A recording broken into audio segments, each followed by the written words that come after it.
Hello बच्चों, तो कैसे हो आप लोग। उम्मीद करता हूं कि आप लोग अच्छे होंगे। तो स्वागत है आपका आज के इस नए लेक्चर में। तो आज के इस नए लेक्चर में हम पढ़ने वाले हैं एक समान त्वरित गति और असमान त्वरित गति, बिल्कुल आसान तरीके से और एग्जाम्पल सहित। ठीक है, उदाहरण भी हम समझेंगे।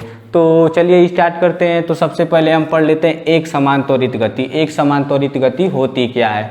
तो सबसे पहले आप साइकिल चलाते ही हैं, एग्जाम्पल समझते हैं आपके। ठीक है, आप साइकिल चलाते ही हैं और जब आप साइकिल चलाते हैं तो जैसे जब साइकिल चलाना स्टार्ट करते हैं तो आपका कोई फ्रेंड आता है और पीछे से धक्का लगाने लगता है। जो आपका दोस्त होता है पीछे से क्या करने लगता है, धक्का लगाने लगता है। तो मान लीजिए जो आपका साइकिल का वेग पहले था वह 2 मीटर प्रति सेकेंड था, अब उसके बाद बढ़ के कितना हो गया, 3 मीटर प्रति सेकेंड। ठीक है, अब वेग कितना हो गया है आपका, 3 मीटर प्रति सेकेंड। और जो आपका फ्रेंड है ये नहीं कि पहले तेज धक्का लगाया फिर धीरे लगा रहा है, हमेशा जो पहले धक्का लगाया वैसा ही बाद में भी धक्का लगा रहा है और वैसा धक्का लगाने लगा है। ठीक है, तो वैसा ही धक्का लगाता है, ऐसा नहीं कि कभी तेज लगा दिया धक्का तो कभी धीरे कर दिया, हमेशा एक ही जैसा धक्का लगा रहा है। और जो उसका वेग है, ठीक है, जो उसका वेग है वह सेम ही है। जैसे मान लीजिए हम जब धक्का लगा रहे हैं तो आपका वेग बढ़ नहीं रहा है, आपका वेग बढ़ नहीं रहा है। जो आपका वेग पहले था वही वेग आपका बाद में, ये धक्का हम लगा रहे हैं मतलब त्वरण लगा रहे हैं, लेकिन आपका वेग में कोई परिवर्तन नहीं हो रहा है। आपका वेग 3 मीटर प्रति सेकेंड है तो ऐसे धक्का लगाते जा रहे हैं एक समान से,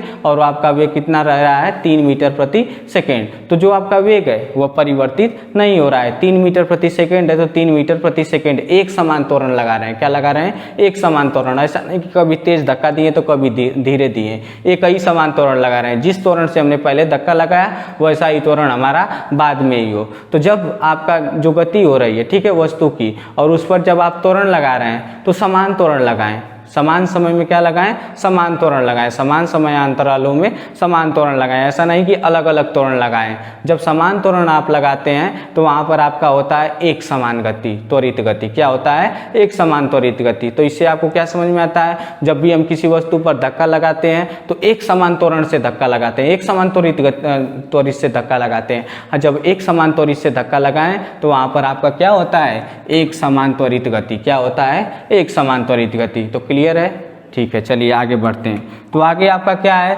असमान त्वरित गति। क्या है, असमान त्वरित गति। तो बिल्कुल एक समान त्वरित गति का उल्टा क्या होता है, असमान त्वरित गति। जैसे मान लीजिए आपका फ्रेंड है, जब धक्का लगाते तो पहले तेज धक्का लगाया फिर धीरे कर दिया, फिर तेज लगाया फिर धीरे कर दिया, फिर और तेज कर दिया फिर धीरे कर दिया, यानी कि उसमें आपका त्वरण क्या हो रहा है, हमेशा बदल रहा है, पहले तेज धीरे तेज धीरे तेज धीरे। तो आपका त्वरण क्या हो रहा है, बदल रहा है। और जब समान समय अंतरालों में असमान त्वरण लगाए आप, जैसे असमान त्वरण मतलब तेज धक्का दिए धीरे धक्का दिए, तेज धक्का दिए धीरे धक्का दिए, तो फिर समान समय अंतराल में असमान त्वरण आप लगाएं वस्तु पर, तो वस्तु की गति क्या होगी, हमेशा अलग अलग होती जाएगी। जो उसका वेग होगा पहले 3 होगा तो फिर 4 होगा, फिर 3 होगा तो फिर 4, हमेशा क्या हो जाएगा, बदलते रहेगा। ठीक है, तो समान समय अंतरालों में असमान त्वरण करें। ठीक है, असमान त्वरित गति किसी को मतलब वस्तु पर धक्का दे रहे हैं तो असमान त्वरण से धक्का दें, और जब असमान त्वरण से धक्का देते हैं तो वहां पर क्या होता है, असमान त्वरित गति होती है। क्या होती है,